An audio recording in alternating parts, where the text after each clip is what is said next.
Hello friends, मैं हूं आपका दोस्त प्रदीप कुमार और आज मैं लेकर आया हूं आपके लिए हिंदी व्याकरण के बहुत ही महत्वपूर्ण प्रश्न जो प्रतियोगी परीक्षाओं के लिए बहुत ही उपयोगी है। दोस्तों, मैंने इस वीडियो में हिंदी व्याकरण के लगभग सभी टॉपिक से प्रश्न उठाए हैं जो परीक्षार्थियों के लिए बहुत ही महत्वपूर्ण है। तो दोस्तों, हम बात करते हैं हिंदी के पहले प्रश्न की। तो हमारा हिंदी का पहला प्रश्न है दोस्तों, हिंदी वर्णमाला में स्पर्शी व्यंजनों की संख्या कितनी है। हिंदी वर्णमाला में स्पर्शी व्यंजनों की बात की जाए तो स्पर्शी व्यंजनों की संख्या होती है दोस्तों 25। क से लेकर म तक के वर्णों को स्पर्शी व्यंजन कहा जाता है। तो दोस्तों, हमारे पहले प्रश्न का आंसर हो जाएगा राइट बी। दूसरे क्वेश्चन की बात करते हैं दोस्तों, अंतस्थ व्यंजनों को पहचानिए। तो अंतस्थ व्यंजनों की हिंदी वर्णमाला के अंतर्गत संख्या 4 होती है दोस्तों, जिनके अंतर्गत य, र, ल, व को शामिल किया गया है। तो दोस्तों, दूसरे क्वेश्चन का हमारा राइट आंसर हो जाएगा सी, य और व हमारा राइट आंसर हो जाएगा। तीसरे क्वेश्चन की बात करते हैं दोस्तों, ताड़नजात या उत्क्षिप्त व्यंजनों को पहचानिए। दोस्तों, ताड़नजात व्यंजनों की बात करें तो ये वे वर्ण होते हैं जिनसे किसी नए शब्द का निर्माण नहीं होता है, अर्थात ये स्वर रहित होते हैं। इनके अंतर्गत दोस्तों ढ और ढ को शामिल किया गया है, अर्थात इनसे किसी भी नए शब्द का निर्माण कभी नहीं किया जा सकता। तो तीसरे क्वेश्चन का हमारा राइट आंसर हो जाएगा दोस्तों ए। चौथे क्वेश्चन की बात करते हैं दोस्तों, कौन से स्वर समूह का उच्चारण स्थान ओष्ठ्य है। ओष्ठ्य वे वर्ण होते हैं दोस्तों जिनके उच्चारण के समय हमारे होठ व मुंहों का आकार गोल हो जाता है, अर्थात उच्चारण के समय हमारे होठों का आकार गोल हो जाता है। तो दोस्तों, चौथे क्वेश्चन का हमारा राइट आंसर हो जाएगा डी, ऊ और बड़ा ऊ को इसके अंतर्गत शामिल किया गया है। दोस्तों, पांचवें क्वेश्चन की हम बात करते हैं। तो पांचवा हमारा क्वेश्चन है दोस्तों, निम्न में विशेषण से बना हुआ संज्ञा शब्द कौन सा है। विशेषण वे शब्द होते हैं जो किसी भी शब्द की विशेषता बताते हैं तथा इनमें ताप प्रत्यय जोड़कर संज्ञा शब्द का निर्माण किया जा सकता है। तो दोस्तों, पांचवें क्वेश्चन में हमें मिलता है बी, सुंदर शब्द में ता प्रत्यय जोड़ने के बाद हमें सुंदरता शब्द का निर्माण हुआ है दोस्तों। तो इसमें हमारा राइट आंसर हो जाएगा पांचवें क्वेश्चन का बी। छठे क्वेश्चन की बात करते हैं दोस्तों, निम्न में से भाववाचक संज्ञा को पहचानिए। भाववाचक संज्ञा की हमें दिखाई न देकर सिर्फ महसूस होती है। तो हमें चारों के ऑप्शनों में से एक आंसर चयन करना है। तो दोस्तों, हमारा बचपन, सुंदर, बालक और मित्र में से हमें आंसर का चयन करना है। तो दोस्तों, बचपन वह समय होता है जो हमें दिखाई न देकर सिर्फ महसूस होता है। तो हमारा राइट आंसर हो जाएगा दोस्तों छठे में ए हो जाएगा दोस्तों हमारा राइट आंसर। सातवें क्वेश्चन की बात करते हैं दोस्तों, निम्न में सर्वनाम से बनी भाववाचक संज्ञा कौन सी है। सर्वनाम से बनी भाववाचक संज्ञा दोस्तों मम देखिए। दूसरे सातवें क्वेश्चन में बी आंसर हमारा राइट होगा क्योंकि हमारा आंसर है मम। मम यहाँ पर एक सर्वनाम शब्द है तथा इसमें ता प्रत्यय जोड़ने के बाद भाववाचक संज्ञा का निर्माण हुआ है, अर्थात ममता शब्द का निर्माण हुआ है। तो दोस्तों, सातवें क्वेश्चन में हमारा राइट आंसर हो जाएगा बी। आठवें क्वेश्चन की बात करते हैं दोस्तों, निम्न में से कौन सा शब्द सर्वनाम नहीं है। सर्वनाम शब्दों की बात करते हैं हम दोस्तों, ए, उस, में, तुम और सड़क। इसमें से हमें आंसर का चयन करना है दोस्तों। तो दोस्तों, इसमें आठवें क्वेश्चन में हमारा राइट आंसर हो जाएगा डी, क्योंकि सड़क एक सर्वनाम शब्द नहीं है। नौवें क्वेश्चन की बात करते हैं दोस्तों, सर्वनाम के कितने भेद होते हैं।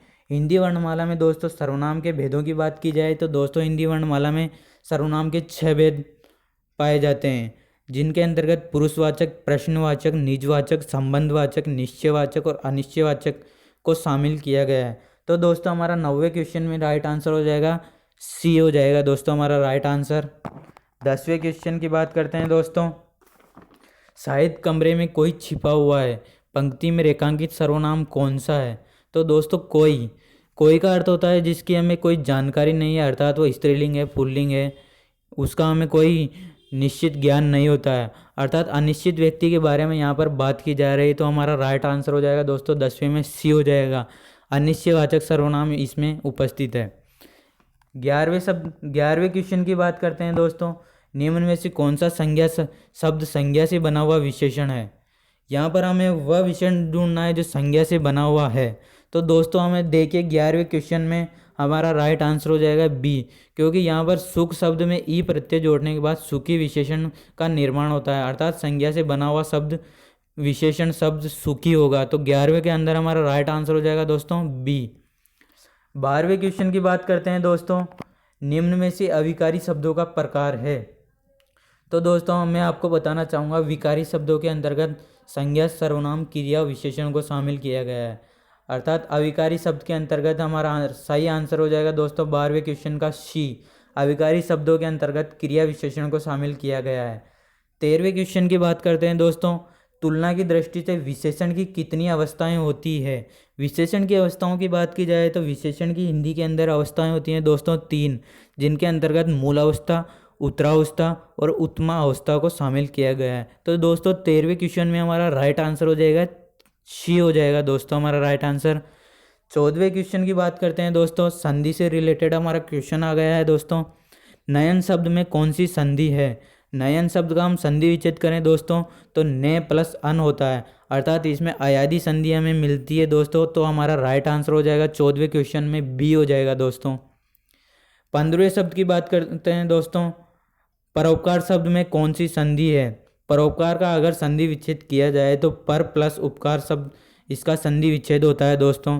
अ और उ की शब्द संधि होते हैं, ओ में इसका परिवर्तन होता है। तो दोस्तों इसमें हमारा राइट आंसर हो जाएगा गुण। तो परोपकार शब्द में गुण संधि उपस्थित है। 16वें क्वेश्चन की बात करते हैं दोस्तों। रामायण शब्द का सही संधि विच्छेद होगा। इसमें दोस्तों देखिए राम प्लस अयन, राम प्लस आयन, राम प्लस आयन, राम प्लस अयन, इनमें से हमें आंसर का चयन करना है। तो दोस्तों इसमें 16वें में हमारा ए आंसर राइट हो जाएगा। राम प्लस अयन इसका सही संधि विच्छेद है। दोस्तों इसमें अगर संधि की बात की जाए तो इसमें दीर्घ व्यंजन संधि है, क्योंकि राम प्लस अ और आ का योग भी हो रहा है और ना यहाँ पर ना में भी बदल जाता है। तो दोस्तों इसमें संधि की बात की जाए तो दीर्घ भी है और व्यंजन संधि भी इसमें मिलती है दोस्तों। तो ये हमारे लिए बहुत ही इंपॉर्टेंट क्वेश्चन है परीक्षा की दृष्टि से दोस्तों। तो 16वें क्वेश्चन में हमारा राइट आंसर हो जाएगा दोस्तों ए हो जाएगा। 17वें क्वेश्चन की बात करते हैं। अनुष्ठान शब्द का सही संधि विच्छेद होगा। अनुष्ठान शब्द की बात करें तो अनु प्लस ठान, अनु प्लस थान, अनु प्लस स्थान और अनुह प्लस थान। तो दोस्तों इसमें हमारा राइट आंसर हो जाएगा, इसका संधि विच्छेद करें तो अनु प्लस स्थान होगा। दोस्तों मैं बता देना चाहूँगा आपको, ई और ऊ के बाद अगर स और ठ है तो वह स और थ में परिवर्तन हो जाता है। तो 17वें क्वेश्चन के अंतर्गत हमारा सही आंसर होगा सी आंसर हमारा सही हो जाएगा दोस्तों। 18वें क्वेश्चन की बात करते हैं। गुण संधि का सही उदाहरण है। गुण संधि का सही उदाहरण हमें देखते हैं तो सतीश हमारा नहीं होगा, हरिश्चंद्र भी हमारा नहीं होगा दोस्तों, लोकेशना भी हमारा नहीं होगा। तो दोस्तों इसमें हमारा राइट आंसर हो जाएगा सी, क्योंकि इसका संधि विच्छेद हम करते हैं तो अ और ई की ध्वनि का यहाँ पर परिवर्तन होकर ए में बदल जाती है दोस्तों। तो यहाँ पर भारतेंदु शब्द का निर्माण हो जाता है। तो हमारा राइट आंसर हो जाएगा दोस्तों 18वें क्वेश्चन में सी। 19वें क्वेश्चन की बात करते हैं दोस्तों। रत्नाकर शब्द में कौन सी संधि है।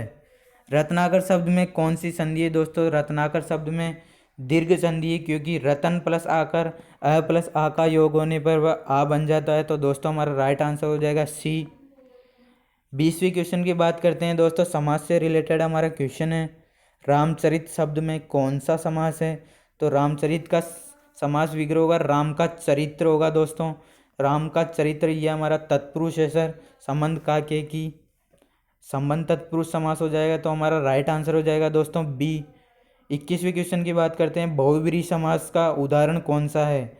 बहुब्रीहि समास का उदाहरण देखना है दोस्तों हमें यथाशक्ति, शक्ति के अनुसार, अर्थात ए में हमारा अव्ययभाव समास है। बी की बात करते हैं चंद्रशेखर, चंद्रमा पर है शिखर जिसके, अर्थात शंकर भगवान हमारा इसमें नया शब्द निकल कर आता है।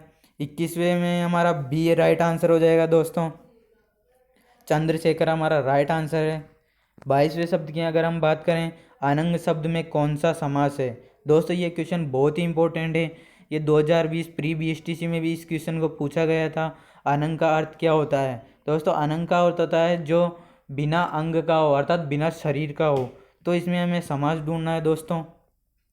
समास की बात की जाए तो दोस्तों इसमें बहुब्रीहि समास मिलता है, क्योंकि अनंग का अर्थ होता है कामदेव। तो 22वें क्वेश्चन में हमारा राइट आंसर हो जाएगा डी, बहुब्रीहि इसमें समास हो जाएगा हमारा।